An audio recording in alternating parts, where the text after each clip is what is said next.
जैस के मेरे नात सुनाए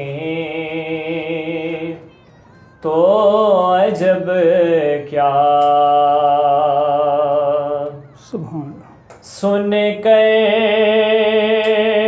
वो मुझे पास बुलाए तो अजब क्या सुन कर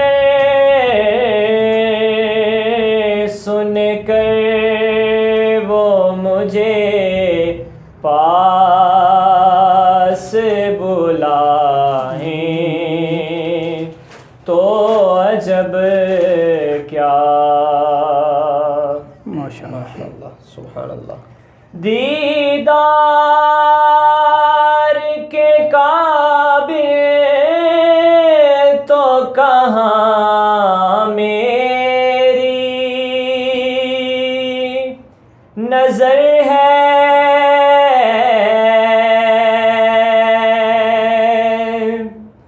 दीदार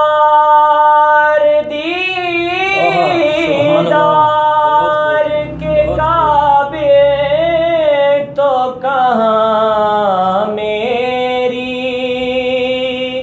नजर है,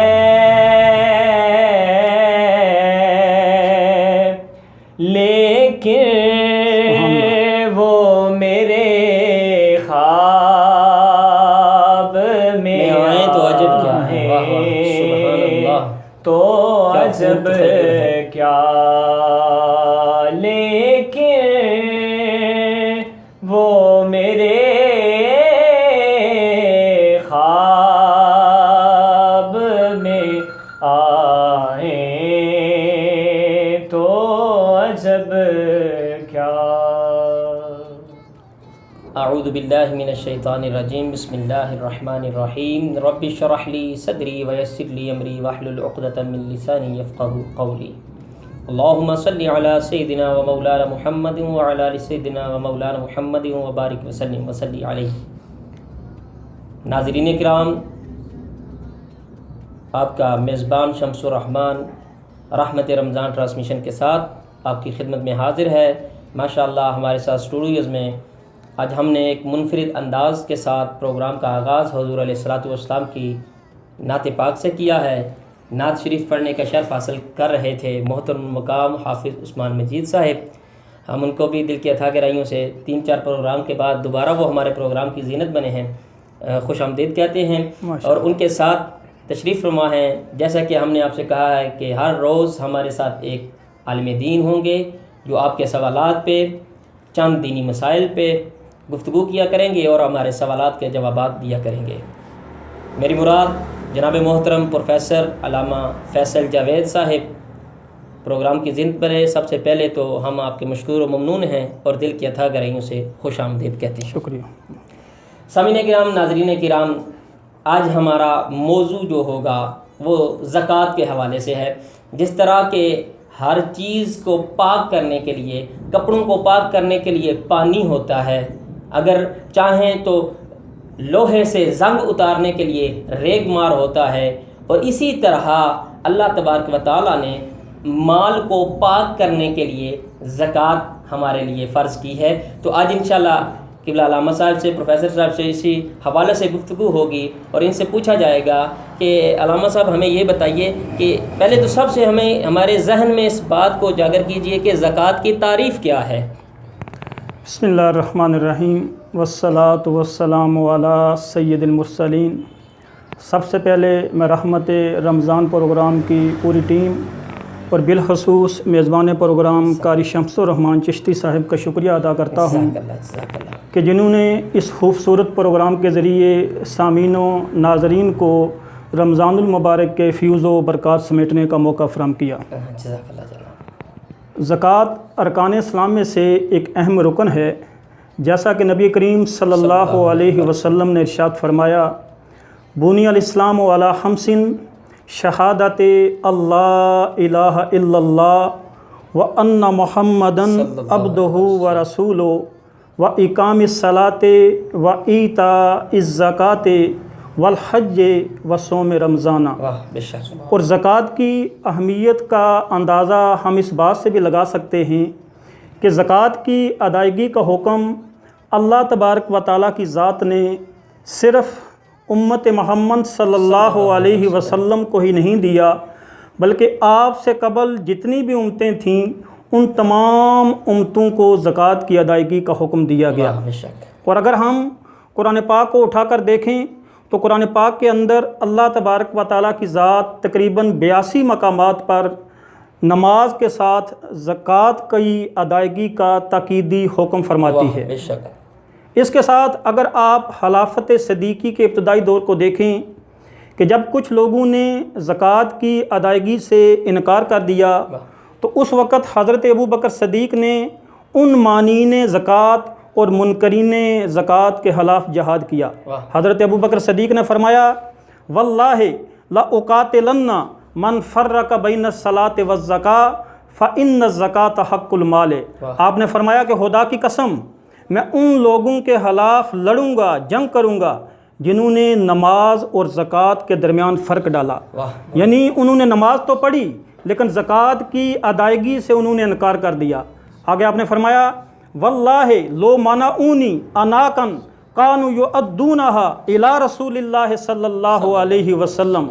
आपने फरमाया खुदा की कसम अगर वो ज़कात में बकरी का 4 माह का बच्चा भी मुझे देने से रोकेंगे जिसे वो रसूलुल्लाह सल्लल्लाहु अलैहि वसल्लम को देते थे लक़ातलतुहुम अला मनइहा, तो मैं इस मामले में भी उनके खिलाफ़ लड़ूंगा, उनके खिलाफ़ जंग करूंगा।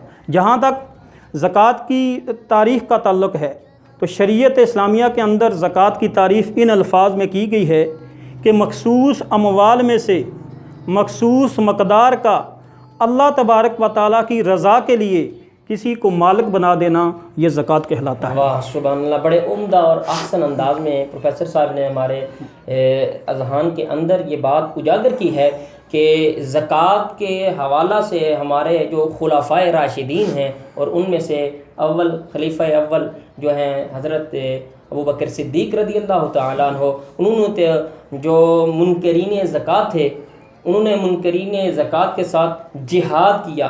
उनका जो ज़कात नहीं देता उसके लिए खुलम खुला मेरा ऐलान जिहाद है। माशाल्लाह बड़े आसान अंदाज में इन्होंने तारीफ़ भी की और उस ज़कात के ना अदा करने वालों के हवाले से वाईद भी हमें सुनाई। तो हज़रत आपने एक बात की कि अपने माल का किसी बंदे को मालिक बना देना जी, तो हमें ये तो बताइए ना पहले कि किन अमवाल पे ज़कात फ़र्ज़ होती है। हमें इतना तो पता चले ना कि किन अमवाल पे ज़कात यानी कि कौन कौन सा माल हो जिस पे ज़कात फ़र्ज़ होती है। माशाल्लाह आपने बड़ा अच्छा सवाल किया। देखें हर माल पे ज़कात नहीं है बल्कि कुछ ख़ास अमवाल हैं शरीयत इस्लामिया के अंदर जिन पर ज़कात फ़र्ज़ है। उनमें से जो पहली किस्म है वो सोना और चांदी की है।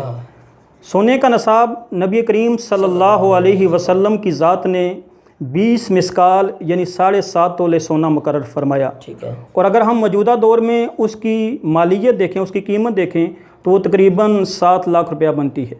ठीक है। इसी तरह नबी करीम सल्लल्लाहु अलैहि वसल्लम की ज़ात ने चांदी का जो शरई नसाब है वो 200 दिरहम मुकर्रर फरमाया यानी 52.5 तोले चांदी, और इसकी जो मौजूदा मालियत बनती है वो तकरीबन 50,000 रुपया बनती है। ठीक है। नंबर 2 अमवाल तजारत हैं। ठीक है। यानी आपने कोई भी गाड़ी, कोई भी मशीन, कोई भी प्लाट जो ज़ाती इस्तेमाल के लिए नहीं महज तजारत के लिए ख़रीदा, अगर उसकी कीमत नसाब तक पहुंचती है तो उस पे भी ज़कात फ़र्ज़ होगी। तीसरी किस्म माले बहाइम की है यानी जानवरों में ये शर्त है कि वो साल का अक्सर हिस्सा बाहर चर कर गुजारा करते हों। इसमें भेड़ बकरियाँ, गाय, भैंस, ऊँट, अगर इन जानवरों की तादाद नसाब ज़कात तक पहुँचती है तो साल गुजरने के बाद इन जानवरों पर भी ज़कात होगी।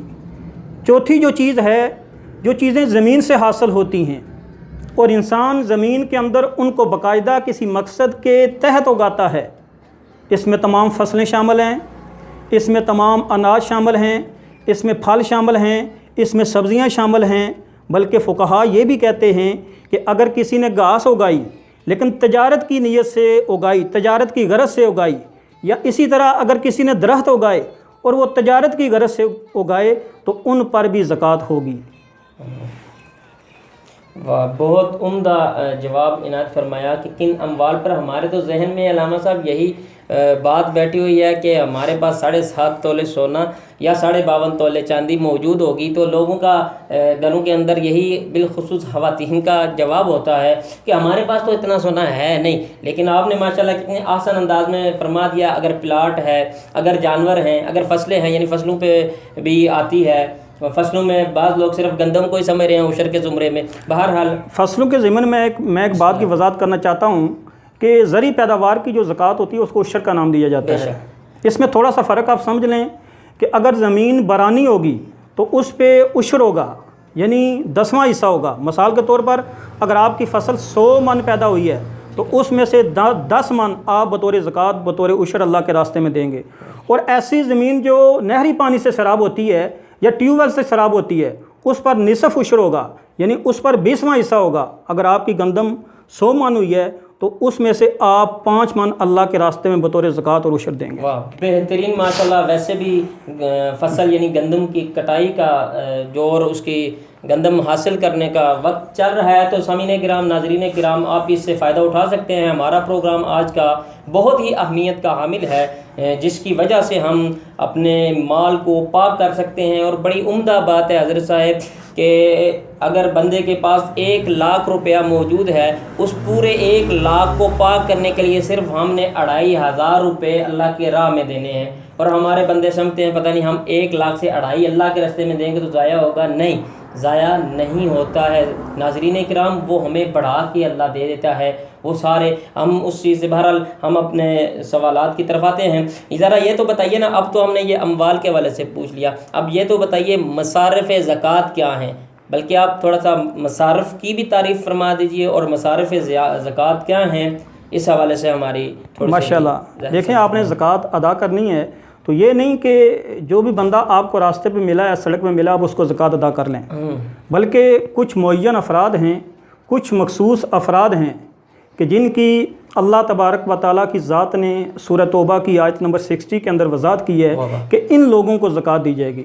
और ये जो लोग हैं इनको मसारिफ़ ज़कात कहा जाता है। मसारफ़ मसरफ़ की जमा है और मसरफ़ ऐसी जगह को कहते हैं कि जहाँ पर ज़कात का पैसा खर्च किया जाता है। अगर हम कुरान पाक की आयत को देखें तो अल्लाह की ज़ात इरशाद फरमाती है, इन्नमस सदक़ातु लिल फ़ुक़राए वल मसाकीन, कि बेशक जो सदक़ात हैं वो फ़ुक़रा और मसाकीन के लिए हैं। फ़ुक़रा फ़कीर की जमा है और मसाकीन मस्कीन की जमा है। फ़कीर तंगदस्त को कहते हैं, यानी जो बुनियादी ज़रूरियात ज़िंदगी से महरूम हो, और मस्कीन तही दस्त को कहते हैं, यानी जिसके पास कुछ ना हो। यहाँ पर एक बात की वजाहत करना चाहता हूँ कि अगर किसी इंसान के पास 52.5 तोले चांदी या 52.5 तोले चांदी की मालियत के बराबर उसके पास रकम है, यानी 50,000 रुपया, अब वो बंदा मस्कीन और फ़कीर की तारीफ़ में नहीं आता। यानी वो बंदा साहिब निसाब है और वो ज़कात देगा, उसके लिए ज़कात को लेना, सदक़ात वाजिबा को लेना और सदक़ा फ़ितर को लेना ये जायज़ नहीं है। वल आमिलीना, जो दूसरा मसरफ़ है वो आमिलीन हैं। आमिलीन उन लोगों को कहते हैं जो ज़कात व उशर को इकट्ठा करते हैं। माले ज़कात में से बतौर तनहा और बतौर उजरत उनको भी रकम दी जा सकती है। तीसरा मसरफ़ है वल मुअल्लफ़ात क़ुलूबुहुम, तालीफ़ कल्ब के लिए, जिनकी तालीफ़ कल्ब मकसूद हो। तालीफ़ कल्ब का मतलब होता है किसी के दिल को अपनी तरफ माइल करना। इसमें देखें 2-3 सूरतें हैं। अगर कोई काफ़र है और वो इस्लाम दुश्मनी में बढ़ा हुआ है तो हम माले ज़कात में से उसकी मदद करेंगे ताकि आस्ता आस्ता उसकी दुश्मनी कम हो जाए और वो इस्लाम के अंदर दाखिल हो जाए। या कोई काफ़र है वो कसम पुरसी का शिकार है, अब हम माले ज़कात में से उसकी मदद करेंगे ताकि आस्ता आस्ता उसका दिल इस्लाम की तरफ माइल हो और एक दिन वो दीन इस्लाम को कबूल कर ले। या कोई नौ मुस्लिम है जिसने नया नया इस्लाम कबूल किया है, अब उसको इस्लाम पर कायम रखने के लिए भी माले ज़कात में से उसकी मदद कर सकते हैं। आगे है वह फिर रिकाब, गर्दनों को आज़ाद करने के लिए, ग़ुलामों को आज़ाद करने के लिए।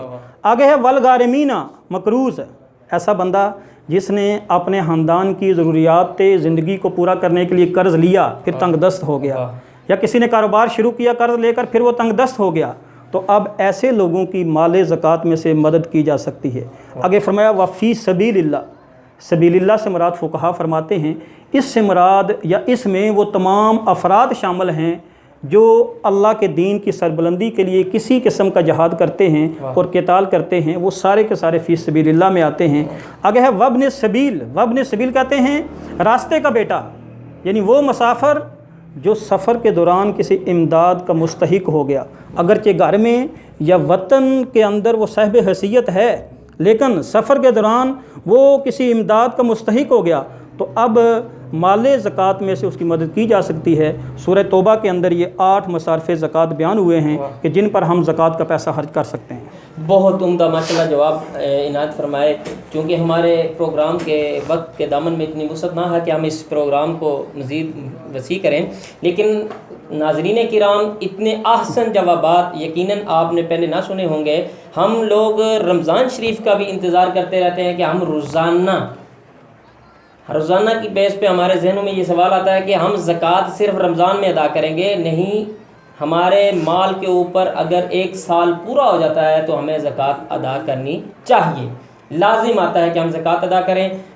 इंशाअल्लाह इसी तरह हम इस प्रोग्राम को लेके चलेंगे रोज़ाना की बेस पे। एक सवाल मज़ीद चंद 1 मिनट के अंदर उसका जवाब अल्लामा साहब से मैं लेना ज़रूरी समझता हूँ, क्योंकि इंसान और माशरे के लिए ज़कात के क्या फ़वायद हैं, इस पे चंद लम्हों में मैं मुख्तसरन बयान करूँगा कि नबी करीम सल्लल्लाहु अलैहि वसल्लम ने इरशाद फरमाया कि जिस इंसान ने अपने माल की ज़कात अदा की, गोया उस इंसान ने अपनी ज़ात से उस माल के शर को दूर कर दिया। सुभान अल्लाह। देखें, माल एक बोझ है, माल एक कसाफ़त है, माल एक शर है, माल एक फ़ितना है। माल का शर और फ़ितना क्या है कि अगर हम अपने माल की ज़कात अदा नहीं करेंगे तो हमारा जो माल है वो नाजायज़ जगहों पे खर्च होगा, हमारा माल मुख्तलिफ़ किस्म की बीमारियों और फितनों के अंदर और अदालती मुकदमात के अंदर फंस जाएगा। तो अगर हम अपने ज़ात से अपने माल के शर को पाक करना चाहते हैं तो हमें अपने माल से हर साल ज़कात निकालनी चाहिए।